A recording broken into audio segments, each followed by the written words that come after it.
The declaration's going to be read out in the House of Commons next week. By Lee Smith.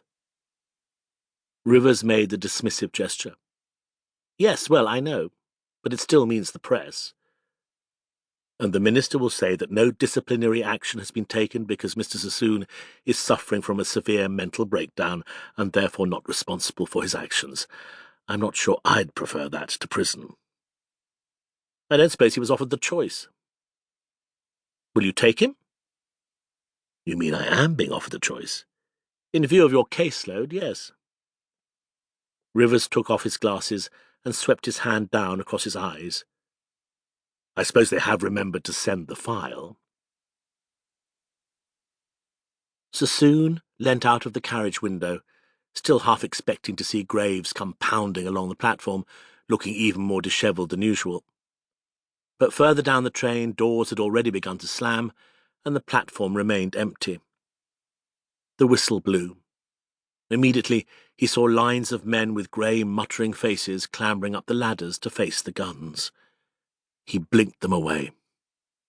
The train began to move. Too late for Robert now. Prisoner arrives without escort, Sassoon thought, sliding open the carriage door. By arriving an hour early, he'd managed to get a window seat. He began picking his way across to it through the tangle of feet. An elderly vicar, two middle-aged men, both looking as if they'd done rather well out of the war, a young girl and an older woman, obviously travelling together. The train bumped over a point. Everybody rocked and swayed, and Sassoon, stumbling, almost fell into the vicar's lap.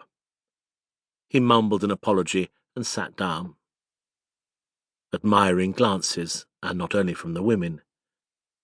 Sassoon turned to look out of the window, hunching his shoulder against them all. After a while, he stopped pretending to look at the smoking chimneys of Liverpool's back streets and closed his eyes. He needed to sleep, but instead Robert's face floated in front of him, white and twitching as it had been last Sunday, almost a week ago now, in the lounge of the Exchange Hotel.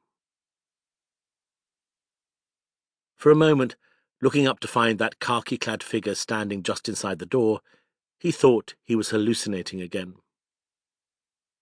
"Robert, what on earth are you doing here?" He jumped up and ran across the lounge.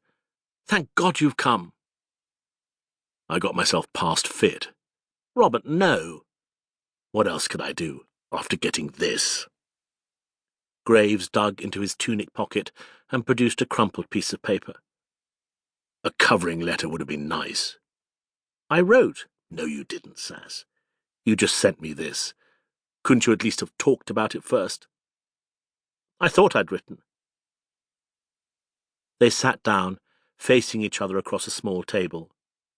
Cold northern light streamed in through the high windows, draining Graves's face of the little colour it had. "Sass, you've got to give this up." "Give it up? You don't think I've come this far, do you, just to give in now?" "Look, you've made your protest. For what it's worth, I agree with every word of it, but you've had your say. There's no point making a martyr of yourself." "The only way I can get publicity is to make them court-martial me." "They won't do it." "Oh, yes, they will. It's just a matter of hanging on." "You're in no state to stand a court-martial." Graves clasped his clenched fist. "If I had Russell here now, I'd shoot him." "It was my idea." "Oh, pull the other one." "And even if it was, do you think anybody's going to understand it? They'll just say you've got cold feet." "Look, Robert, you think exactly as I do about the war, and you do nothing." "All right, that's your choice, but don't come here lecturing me about cold feet.